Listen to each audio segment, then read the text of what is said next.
Welcome to master mind of GK. एक बार फिर से आप लोग का स्वागत है मास्टर माइंड ऑफ जीके में। फ्रेंड्स, आज हम लोग मध्यकालीन भारत इतिहास का तीसरा वीडियो देखेंगे। प्राचीन इतिहास आपका ख़त्म हो गया है, जो घटना चक्र न्यू बुक आया है उसी से मैं अभी करवा रहा हूं।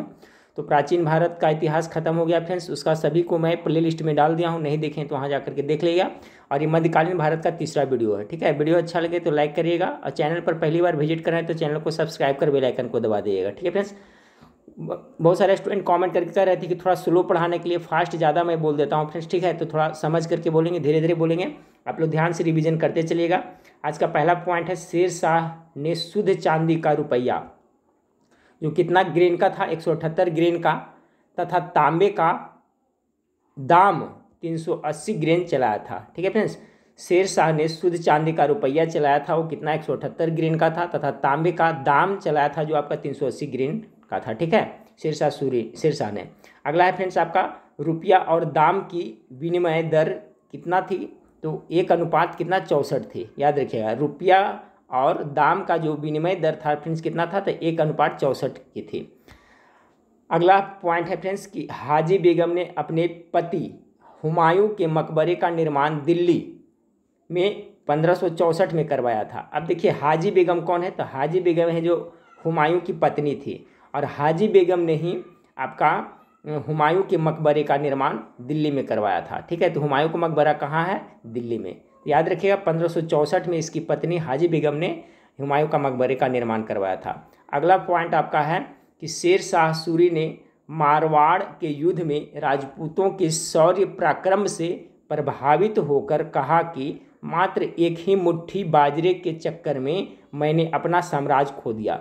ये देखिए बहुत ही इम्पोर्टेंट फेमस कहावत है फ्रेंड्स, और ये पूछा जाता है किसने कहा था, मात्र एक मुट्ठी बाजरे के चक्कर में मैंने अपना साम्राज्य खो दिया, तो शेर शाह सूरी ने कहा था। और मारवाड़ के युद्ध में राजपूतों का जो शौर्य पराक्रम देखा उसको प्रभावित होकर के कहा था।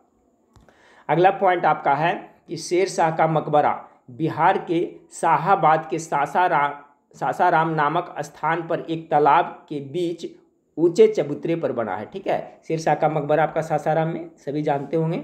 अगला पॉइंट है, दिल्ली स्थित पुराना किला के भवनों का निर्माण शेर शाह सूरी ने करवाया था। यहाँ किला एक कुहाना मस्जिद, ठीक है, किला एक कुहना मस्जिद, शेर मंडल आदि भवन शेर शाह द्वारा बनवाए गए थे, ठीक है।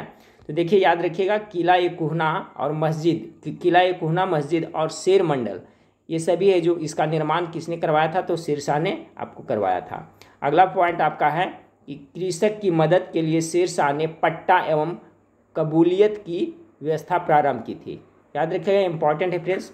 शेर शाह ने कृषकों को यानी किसानों को मदद के लिए पट्टा एवं कबूलियत की व्यवस्था प्रारंभ की थी।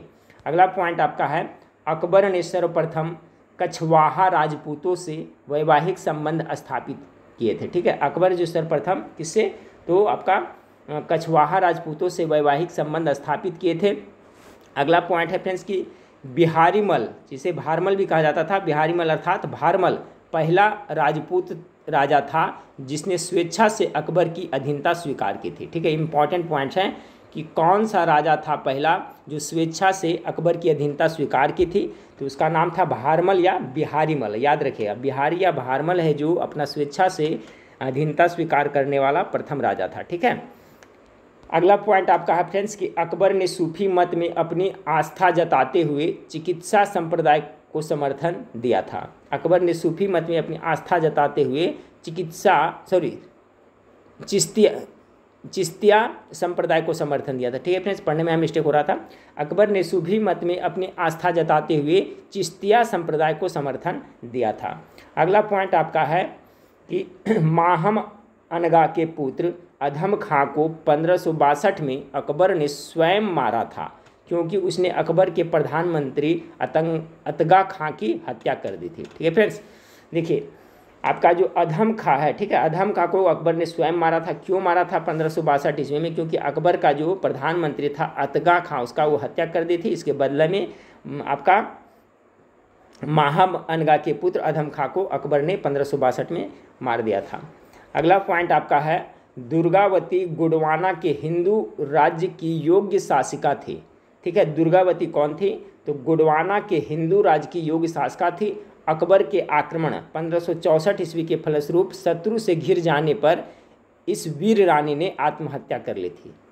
ठीक है, दुर्गावती थी जो कहाँ के, तो गोंडवाना के हिंदू राज्य की योग्य शासका थी। जो अकबर जब 1564 ईस्वी में आक्रमण किया तो शत्रु चारों बगल से जब घेर लिया फ्रेंड्स, तो ये क्या है, अधीनता नहीं स्वीकार की और आपने खुद आत्महत्या कर ली थी। ठीक है, अगला है आपका फ्रेंड्स कि हल्दी घाटी युद्ध के पीछे अकबर का मुख्य उद्देश्य राणा प्रताप को अपने अधीन लाना था। पूछा जाता है कि हल्दी घाटी का युद्ध के पीछे अकबर का मुख्य उद्देश्य क्या था, तो ये जो राणा प्रताप था उसको अपने अधीन लाना इनका मुख्य उद्देश्य था, हल्दी घाटी का युद्ध का। अकबर ने अप्रैल 1576 में मानसिंह के नेतृत्व में 5000 सैनिकों को राणा प्रताप के विरुद्ध भेजा था। ठीक है, अगला पॉइंट आपका है कि राणा प्रताप की मृत्यु के बाद उनके पुत्र राणा अमर सिंह ने 1615 ईस्वी में जहांगीर से संधि की थी। राणा अमर सिंह किसके पुत्र थे, तो राणा प्रताप के थे, जो 1615 में जहांगीर से संधि कर ली थी। अगला पॉइंट आपका है कि मुगल शासन व्यवस्था को स्थापित करने का श्रेय अकबर को ही है। ठीक है, अगर मुख्य रूप से देखा जाए कि मुगल शासन व्यवस्था को स्थापित करने का श्रेय मुख्य रूप से तो अकबर को जाता है। अपनी उदार धार्मिक नीति के अंतर्गत अकबर 1562 ईस्वी में दास प्रथा, याद रखिएगा 1562 ईस्वी में दास प्रथा, 1563 ईस्वी में तीर्थ यात्रा कर तथा 1564 ईस्वी में जजिया कर को समाप्त कर दिया था। बहुत इंपॉर्टेंट है। देखिए जजिया कर है जो फ्रेंड्स सर्वप्रथम मोहम्मद बिन कासिम ने चलाया था। उसके बाद ब्राह्मणों पर जो जजिया कर लगाया था फिरोज शाह तुगलक ने लगाया था। तो अकबर ने उसे 1500 आपका कब फ्रेंड्स आपका 1562 ईस्वी में दास प्रथा को और 1563 ईस्वी में तीर्थ यात्रा कर को समाप्त किया और 1564 ईस्वी में जजिया कर को समाप्त किया था। एक क्वेश्चन पूछा जाता है कि अकबर ने जजिया कर को कब समाप्त किया था, तो 1564 ईस्वी में। अकबर ने 1573 ईस्वी में घोड़े को दागने की प्रथा का पुनः प्रचलन किया, जिससे सेनापति अपने घोड़े न बदल सके। ठीक है, तो देखिए पूछा जाता है कि घोड़े दागने की प्रथा को पुनः प्रचलन किसने शुरू किया था, तो अकबर ने 1573 में किया था। क्यों किया था, घोड़ा क्यों दागा जाता था, इसलिए दागा जाता था कि सेनापति बार बार अपना घोड़ा बदल न सके। ठीक है, इसलिए घोड़ा को दाग दिया जाता, चिन्ह दे दिया जाता था। 1574-75 ईस्वी में अकबर ने मनसबदारी व्यवस्था के आधार पर सैनिक संगठित किया था। ठीक है, तो देखिए क्वेश्चन पूछा जाता है कि मनसबदारी व्यवस्था शुरुआत किसने किया था, तो आपका अकबर ने 74-75 में किया था, 1574-75 में। अगला फ्रेंड्स आपका कि अकबर की मनसबदारी व्यवस्था दशमलव प्रणाली पर आधारित थी। इंपॉर्टेंट है, जो आपका मनसबदारी व्यवस्था था अकबर की वो दशमलव प्रणाली पर आधारित थी। मुगल मनसबदारी प्रणाली मध्य एशिया से ली गई थी। ठीक है, कहाँ से ली गई थी, तो मध्य एशिया से ली गई थी मुगल मनसबदारी। मुगल बादशाह अकबर ने मनसबदारी व्यवस्था को अपने शासनकाल के 11वें वर्ष में प्रारंभ किया था। ठीक है, जब वो अपना गद्दी पर बैठा था उसके 11वें वर्ष में मनसबदारी व्यवस्था को शुरुआत अकबर ने किया था। अगला आपका है फ्रेंड्स आपका कि अकबर के शासनकाल में भू राजस्व वसूली के लिए जाब्ती प्रणाली का प्रचलन हुआ था। ठीक है, तो याद रखिएगा जाब्ती प्रणाली क्या था, तो भू राजस्व वसूली के लिए प्रचलन हुआ था। जाब्ती प्रणाली था, भू राजस्व कर वसूलने से संबंधित है। हाँ फ्रेंड्स, तो देखिए यहाँ पर आप टेबल में दिया हुआ है कि मुगल शासक के वास्तविक नाम और उनकी उपाधियाँ, क्या क्या उपाधि धारण की थी, तो याद रखिएगा। जैसे बाबर है तो बाबर शासक था, इन्होंने उपाधियाँ पादशाह, मिर्जा और गाजी की उपाधि धारण की थी। पूछा जाता है कि पादशाह की उपाधि किसने धारण की थी, तो बाबर ने। हुमायूं ने फ्रेंड्स तो नसरुद्दीन महमूद की उपाधि धारण की थी। अकबर ने जलालुद्दीन मोहम्मद अकबर बादशाह गाजी की उपाधि धारण की थी। जहांगीर है जो क्या उपाधि धारण किया था, तो आपका नूरुद्दीन मोहम्मद जहांगीर बादशाह गाजी की। शाहजहां ने तो अबुल मुजफ्फर शहाबुद्दीन की और मोहम्मद साहिब किरण एसानी की। उसके बाद औरंगजेब है फ्रेंड्स किसका उपाधि धारण की थी, अबुल मुजफ्फर मुहिउद्दीन मोहम्मद औरंगजेब बहादुर आलमगीर बादशाह गाजी की। उसके बाद में फ्रेंड्स मोहम्मद मुअज्जम है जो आपका शासक का नाम है, इन्होंने आपका बहादुर शाह की उपाधि धारण की थी। मुइजुद्दीन है जो आपका जहांदार शाह की, और अजीउद्दीन है जो फ्रेंड्स आपका आलमगीर द्वितीय की उपाधि धारण की थी। उसके बाद में आपका बच गया अली गौहर शासक था जो शाह आलम द्वितीय की उपाधि धारण की थी। रफ़ी-उद-दौला, ठीक है, रफ़ी-उद-दौला है जो शाहजहां द्वितीय की उपाधि धारण की थी। रोशन अख्तर है जो मोहम्मद शाह की उपाधि धारण की थी।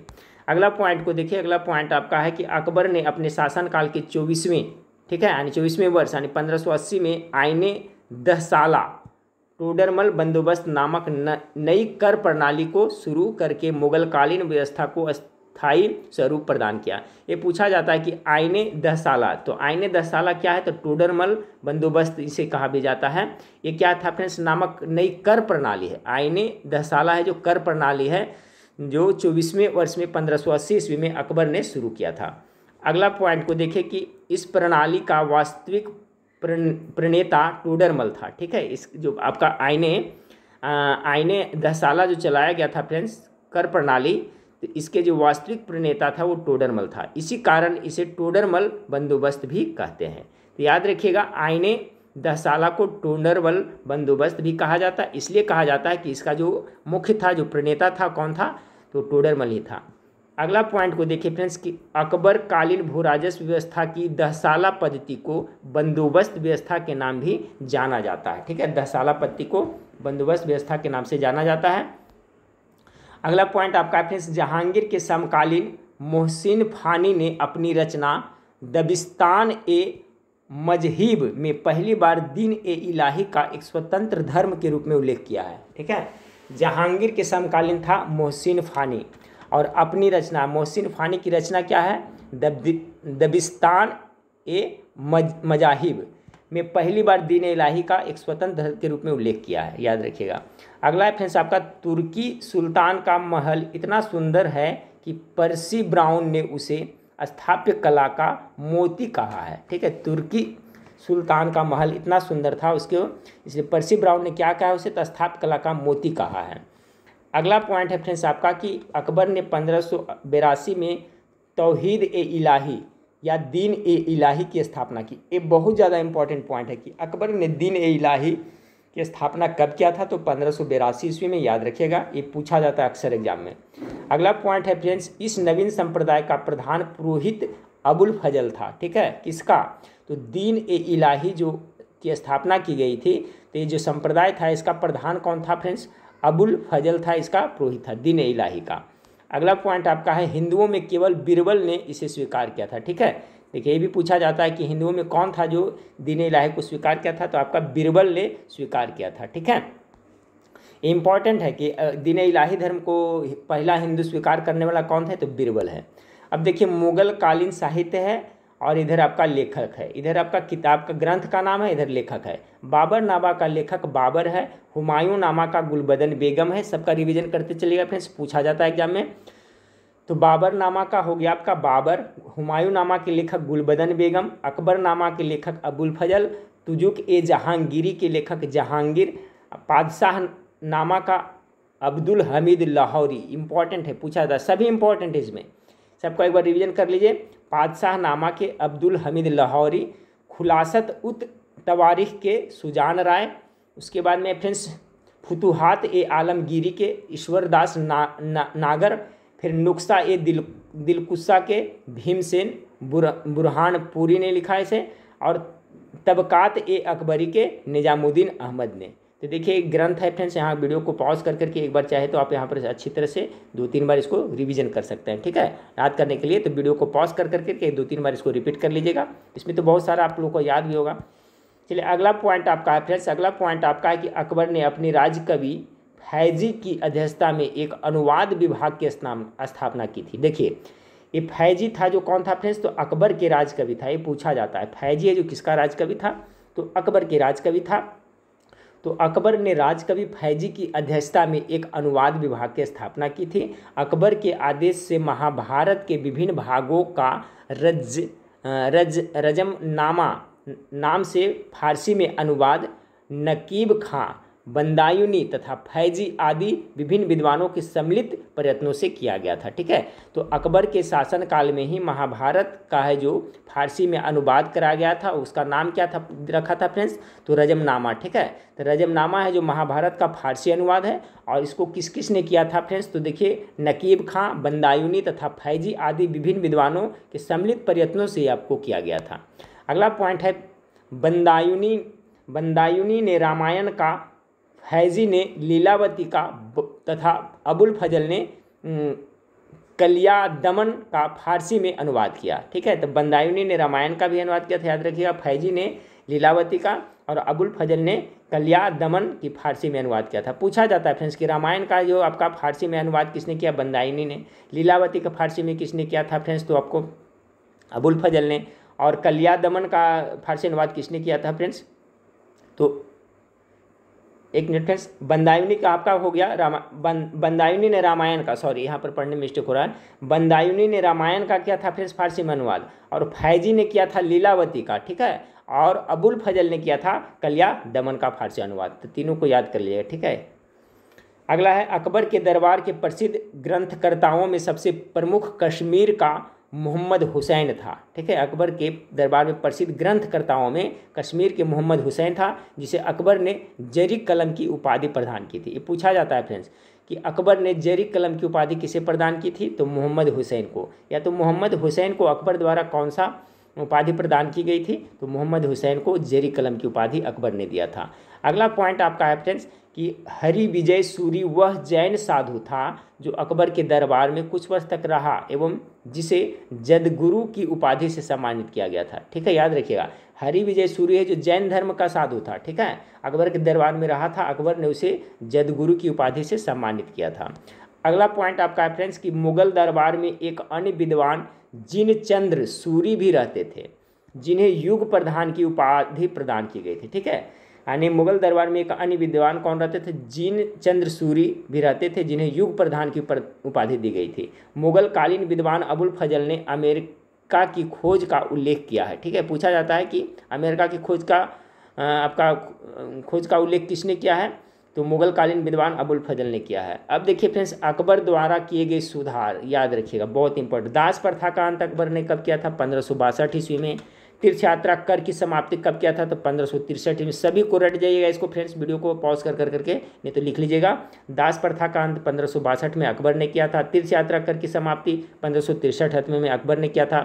जजिया कर की समाप्ति 1564 में अकबर ने किया था। इबादत खाना की स्थापना 1575 में किया था अकबर ने। महजर की घोषणा 1579 में अकबर ने किया था, और दिन ए इलाही की घोषणा 1582 में। ये टॉप मोस्ट वीवीआई पॉइंट है फ्रेंड्स, सभी को आपको याद रखना होगा। अगला है फ्रेंड्स रॉल फिंच, नाम सुने होंगे। रॉल फिंच फतेहपुर सीकरी और आगरा पहुंचने वाला प्रथम अंग्रेज व्यापारी था, ठीक है।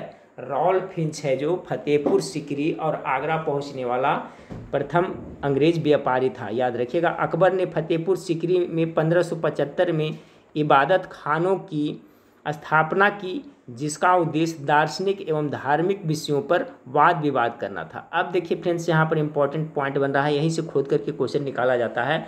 सभी जानते हैं कि अकबर ने फतेहपुर सीकरी में 1575 में इबादत खाना का स्थापना की, लेकिन क्यों किया था, तो देखिए जिसका मुख्य उद्देश्य था इबादत खाना स्थापना करने की, कि दार्शनिक एवं धार्मिक विषय पर सभी जो है धर्मगुरु मिलकर के उस पर वाद विवाद डिबेट करे, बहस करे, इसका मुख्य उद्देश्य यही था, ठीक है, इबादत खाना का स्थापना करने का। अगला पॉइंट आपका है फ्रेंड्स कि 1578 ईस्वी में इसने सभी धर्मावलंबियों के लिए इबादत खाना का द्वार खोल दिया था। 1575 में स्थापना किया था, अब 1578 में सभी के लिए खोल दिया था। पहले कुछ सीमित धर्म का था, लेकिन बाद में 78 में सभी के लिए खोल दिया। अब देखिए मुगल बादशाह एवं उनके मकबरे, कौन सा मुगल बादशाह का मकबरा कहाँ, ये आपको माइंड में रखना बहुत जरूरी है, इंपॉर्टेंट दिया हुआ है। बाबर का जो मकबरा काबुल में है, हुमायूं का है जो दिल्ली में है फ्रेंड्स, अकबर का है जो आगरा सिकंदरा में जो पड़ता है, जहांगीर का मकबरा लाहौर में शहादरा में पड़ता है, शाहजहां का मकबरा आगरा में है, और औरंगजेब का है जो मकबरा कहाँ है, तो आपका औरंगाबाद दौलताबाद में है। इसको वीडियो पॉज करके सब याद कर ले, रिवीजन कर लीजिएगा। अगला फ्रेंड्स आपका है कि अकबर ने समस्त धार्मिक मामलों को अपने हाथों में लेने के लिए 1579 ईस्वी में महजर नामा की घोषणा की। महजर नामा अबुल फजल के पिता शेख मुबारक ने तैयार किया था, ठीक है। महजर नामा है जो किसने तैयार किया था, तो अबुल फजल के पिता शेख मुबारक ने तैयार किया था। अगला है मजहर को स्मिथ और वुलजले हेग ने अचूक आज्ञा पत्र कहा था। मजहर को स्मिथ ने और किसने, वुलजले हेग ने क्या कहा था, मजहर को अचूक आज्ञा पत्र कहा था। अगला है फ्रेंड्स आपका कि मजहर जारी करने के बाद अकबर ने सुल्तान ए आदिल या इमाम ए आदिल की उपाधि धारण की थी। जब मजहर जारी किया अकबर, तो उसके बाद में सुल्तान ए आदिल या इमाम ए आदिल की उपाधि अकबर ने धारण की थी। अगला है आपका कि आगरा के किले में 1605 ईस्वी में जहांगीर का राज्याभिषेक 22 वर्ष 24 दिन की अवस्था में हुआ। ठीक है, आगरा के किले में हुआ था 1605 ईस्वी में। जहांगीर का राज्याभिषेक 22 वर्ष 24 दिन की अवस्था में हुआ था और उसने नूरुद्दीन मोहम्मद जहांगीर बादशाह गाजी की उपाधि धारण की थी। तो याद रखिए, जहांगीर का राज्याभिषेक 22 वर्ष 24 दिन की अवस्था में 1605 में हुआ था। अगला पॉइंट आपका फ्रेंड्स की दुअस्पा एवं सिंह अस्पा प्रथा जहांगीर ने चलवाई थी। इंपॉर्टेंट याद रखिएगा, दुअस्पा और सिंह अस्पा प्रथा किसने चलाया? जहांगीर ने चलवाया था। ठीक है फ्रेंड्स, न्याय की जंजीर भी आपका जहांगीर ने चलवाया था, याद रखिएगा। 1615 में राणा अमर सिंह तथा मुगल बादशाह जहांगीर के मध्य चित्तौड़गढ़ की संधि हुई थी। पूछा जाता है कि चित्तौड़गढ़ की संधि किनके बीच में हुआ था? तो राणा अमर सिंह और मुगल बादशाह जहांगीर के बीच में हुआ था चित्तौड़गढ़ की संधि 1615 ईस्वी में। अब देखिए, प्रसिद्ध स्थापत्य स्थल निर्माणकर्ता एवं वर्ष, ये तीनों बहुत इंपॉर्टेंट है। ठीक है, आगरा पोर्ट का निर्माण अकबर ने 1565 से 73 में करवाया था। फतेहपुर सीकरी का निर्माण अकबर ने किया था 1571 से 85 ईस्वी में। सभी को रट जाइएगा फ्रेंड्स, बहुत इंपॉर्टेंट है। चार मीनार का निर्माण कुली कुतुब शाह 1591 में किया था। निशांत बाग की स्थापना आसिफ खान ने किया था 1633 ईस्वी में। ताजमहल का निर्माण शाहजहां ने करवाया था फ्रेंड्स, कितना? तो 1631 से 48 ईस्वी में। जम्मा मस्जिद शाहजहां ने बनवाया था 1650 से 56 में। लाल किला का निर्माण शाहजहां ने करवाया था 1638 से 48 में। और आपका फ्रेंड्स है हवा महल जो जयपुर में है, इसका सवाई प्रताप सिंह ने 1799 में किए थे। तो देखिए फ्रेंड्स, यहाँ पर वीडियो को पॉज आप कर सकते हैं। वीडियो को पॉज कर करके आराम से इसको दो बार रिपीट जरूर कर लिया। जो क्वेश्चन आपको जल्दी में बोल के निकल जाता है फ्रेंड्स, तो वहाँ पर आप वीडियो को पॉज करके एक दो बार अच्छी तरह से वहाँ पर आप पढ़ सकते हैं। ठीक है, चलिए फ्रेंड्स, आज का लास्ट पॉइंट को देखते हैं कि विलियम हॉकिंस, ठीक है, 1608 से 1621 जहांगीर के दरबार, ठीक है, आगरा में भेजा जाने वाला ब्रिटिश राजा जेम्स प्रथम का अंग्रेज राजदूत था। मुगल दरबार में उपस्थित होने वाला पहला अंग्रेज था। चलिए, क्वेश्चन पूछा जाता है कि मुगल दरबार में उपस्थित होने वाला प्रथम अंग्रेज कौन था? तो विलियम हॉकिंस था। जो फ्रेंड्स था, कौन था? विलियम हॉकिंस था। ठीक है, अब विलियम हॉकिंस किसका राजदूत था? तो ब्रिटिश राजा जेम्स प्रथम का अंग्रेज राजदूत था। ठीक है, जेम्स प्रथम का राजदूत था विलियम हॉकिंस, जो आपका मुगल दरबार में उपस्थित आने वाला पहला अंग्रेज था। ठीक है फ्रेंड्स, तो मध्यकालीन इतिहास का ये तीसरा वीडियो था फ्रेंड्स। इसी तरह से धीरे धीरे सभी खत्म करा दूंगा। और सार संग्रह का मैं ज्योग्राफी का भी शुरू कर दिया हूँ फ्रेंड्स। इसका पार्ट 1 उसका अपलोड कर दिया, नहीं देखें तो देख लीजिएगा। सभी का मैं प्लेलिस्ट बना दूंगा फ्रेंड्स। इसमें देखिए आपका बढ़िया पॉइंट दिया है फ्रेंड्स, सीक्वेंस दिया है, मतलब सिलसिलेवार ढंग से दिया है। तो इससे आपको पढ़ने से बिल्कुल किताब की तरह हो जा रहा है फ्रेंड्स, और सीक्वेंस में पढ़ रहे हैं तो समझ में ज़्यादा आता है। ठीक है, तो चलिए फ्रेंड्स, नेक्स्ट वीडियो में फिर मिलते हैं। देखने के लिए थैंक यू, धन्यवाद।